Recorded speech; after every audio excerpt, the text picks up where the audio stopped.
Olá, bem-vindo ao canal Andando nas Escrituras. Ajude-nos a levarmos a palavra de Deus, compartilhando, se inscrevendo, curtindo o vídeo. Deus te abençoe no nome de... Olá, bem-vindo, bem-vinda novamente ao nosso mini curso Entendendo o Processo Salvífico em 5 pontos. Um bom dia, uma boa tarde, uma boa noite para você que está aqui conosco, participando desse mini curso, porém com uma perspectiva muito importante, que é entendermos de forma bem simplificada o processo salvífico. Hoje nós iremos adentrar no tema da liberdade humana. O ponto 3, o qual hoje nós vamos trabalhar, tem como título: com o uso da liberdade, que é o livre-arbítrio, o homem, mesmo depravado, tem a capacidade, pela graça, de exercer a fé em Cristo. Quando nós paramos para analisarmos a palavra de Deus, nós aprendemos que quem pecou foi o homem.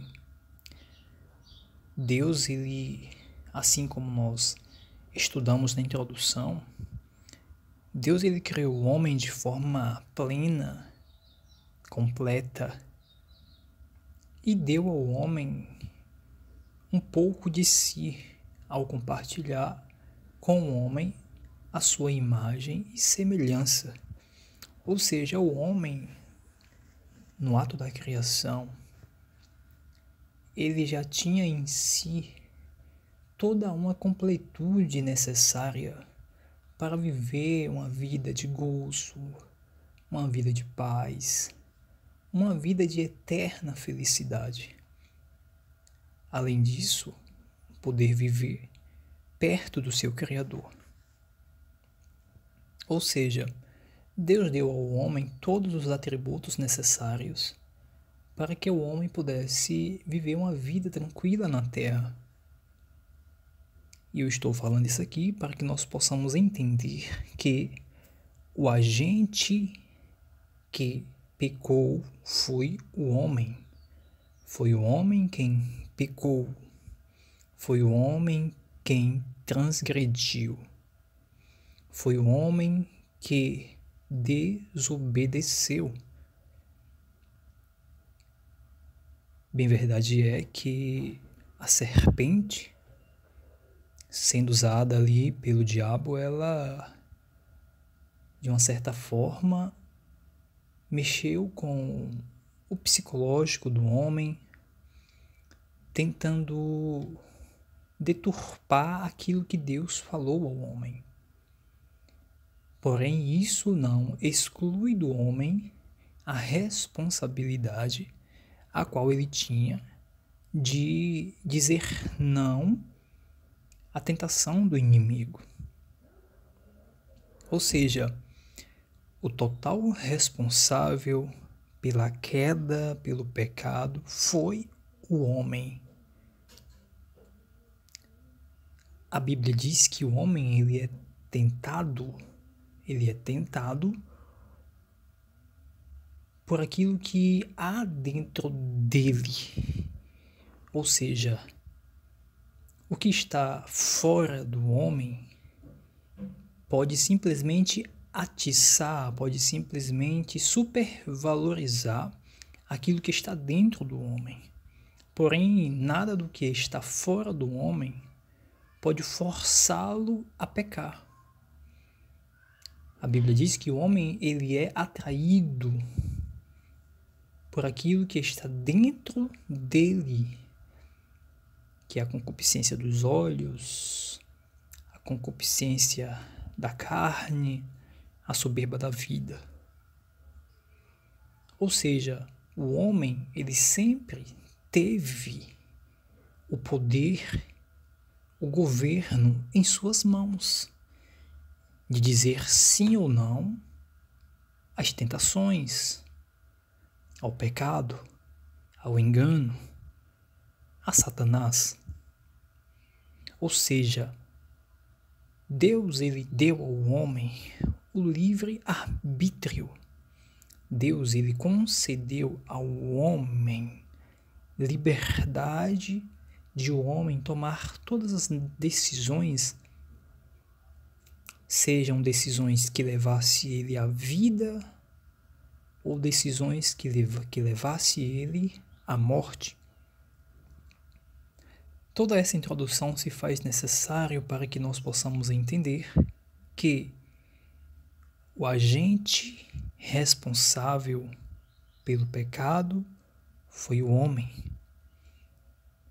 Não foi Deus que conduziu o homem ao pecado.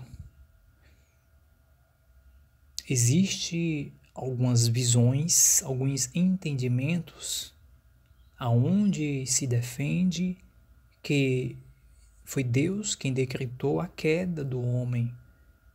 Foi Deus quem decretou que o homem pecasse. Porém, eu não coaduno com essa visão. A minha visão bíblica é totalmente diferente. Eu não consigo enxergar um Deus qual conduz o homem, o qual ele criou ao pecado, e no final ainda irá condenar esse mesmo homem, o qual o próprio Deus o conduziu ao pecado. Não tem como compactuar com o entendimento desse. Como é que eu vou compactuar com o entendimento o qual Deus cria o homem e o mesmo Deus que o cria leva esse homem a pecar e depois ainda irá julgar esse homem pelo pecado o qual o próprio Deus o conduziu a pecar? A minha visão bíblica é: Deus criou o homem perfeito, completo, pleno, santo, e deu ao homem a liberdade do homem escolher entre o bem e o mal. Em toda a Bíblia eu consigo enxergar dessa forma: o homem é o agente total responsável pela sua vida, ou de bênção ou de maldição. Pois bem, o homem ele é o total responsável, através do seu livre-arbítrio, pela sua história de vida ou de morte. Bem verdade é que o primeiro homem, Adão, ele tinha uma liberdade plena. Ele gozava de uma liberdade plena, completa, perfeita, de escolher entre o bem e o mal. E o mesmo Adão, após a queda, teve essa liberdade ou esse livre-arbítrio maculado, manchado. Porém, ele não perdeu 100% esse livre-arbítrio. Esse livre-arbítrio ou essa liberdade não foi perdida 100%. E nós podemos comprovar isso logo no início do Gênesis, onde o Senhor ele chega para Caim. Caim está prestes a matar o seu irmão Abel, e o Senhor Deus chega para Caim e o exorta: Caim, o pecado está à tua porta, porém cabe a ti dominá-lo.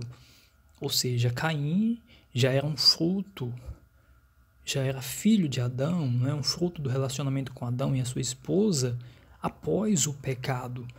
E por consequência, Caim já tinha o pecado em sua vida desde o seu nascimento. Porém, mesmo Caim já com essa natureza depravada, pecaminosa, ele tinha sim o poder de dizer sim ou não a certas situações que o colocaria em descrédito com Deus. E nós sabemos toda a história. Caim disse sim ao pecado, ele pecou, ele matou seu irmão e colheu todas as consequências cabíveis. Então o homem, ele tem, mesmo homem, estando em uma situação depravada, ele tem sim ainda liberdade de dizer sim ou dizer não ao pecado. Bem verdade é que o homem hoje ele não tem a liberdade plena, porém ele tem uma liberdade necessária para dizer sim ou não ao pecado e colher todas as suas consequências, sejam de vida ou sejam de morte. Pois bem, adentrando aqui ao assunto, nós podemos observar que a graça de Deus, ela vai ao pecador lhe proporcionar liberdade em aceitar ou não a Cristo. Eu comecei dizendo, fiz toda uma contextualização acerca da liberdade a qual o homem tem. Porém, eu tenho a plena ciência e a responsabilidade de dizer que o homem, ele não tem essa liberdade por si, não é algo dele, que brota dele.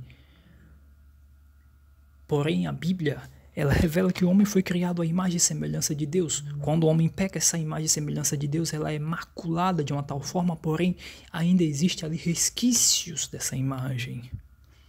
Ou seja, ainda existe um pouco de Deus em todo o homem. E essa graça é essa ação de Deus no homem, que ainda está ali, o levando a poder dizer sim ou não a certas situações e principalmente dizer sim ou não a Cristo. O livro de Atos, capítulo 16, versículo 14, e o Evangelho de Lucas, no capítulo 24, verso 45, nos fala acerca desta graça que vai ao pecador lhe proporcionar liberdade em aceitar ou não a Cristo. Ou seja, o homem, ele ainda tem a capacidade, pela graça de Deus, de dizer sim ou não a Cristo. A graça, ela sempre esteve, desde o Antigo Testamento até hoje, em ação. Bem verdade é que no Novo Testamento, esta graça, ela está de forma bem mais abundante. Porém, essa graça, ela nunca deixou de atuar, mesmo no Antigo Testamento, ela atuava.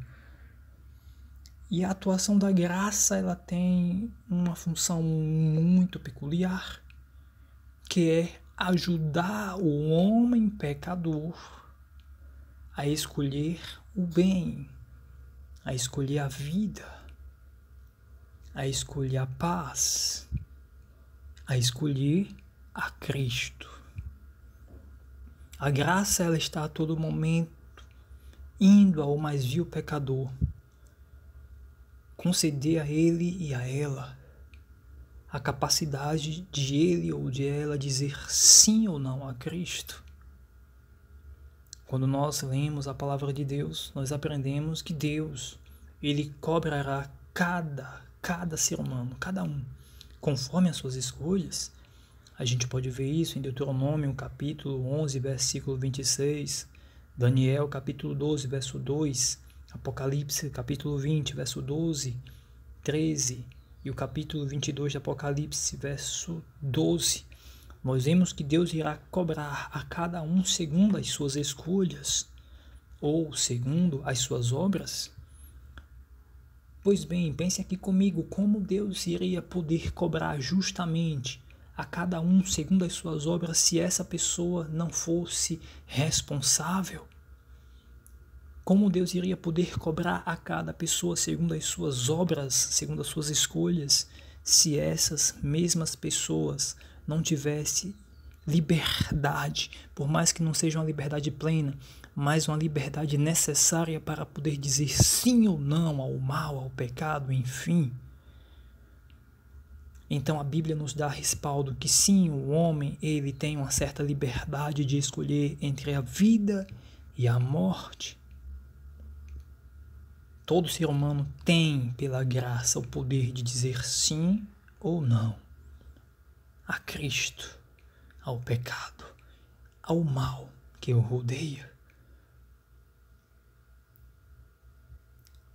Pois bem, a graça, ela é essa força capacitadora que o homem recebe para decidir positivamente ou negativamente querer a salvação em Cristo.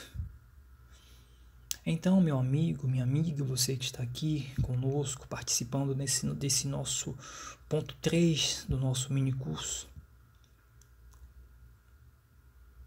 o homem ele tem uma certa quantidade de graça, de liberdade para dizer sim ou não a Cristo. A graça capacita o homem a dizer sim ou não a Cristo. Nós podemos ver isso lá em Atos dos Apóstolos, capítulo 20, versículo 32, que a graça ela é essa força que capacita o homem, que dá liberdade ao homem, uma liberdade necessária, uma liberdade capaz de levá-lo a dizer sim ou não a Cristo, ao Evangelho, a essa mensagem salvífica. Que você possa entender que ninguém é salvo por ser bonzinho, por ser boazinha, não. Ninguém é salvo porque consegue por sua própria força ir a Cristo, não. Mas existe uma graça que atua no homem. Existe uma graça, esse amor de Deus que atua no homem, dando a esse homem liberdade,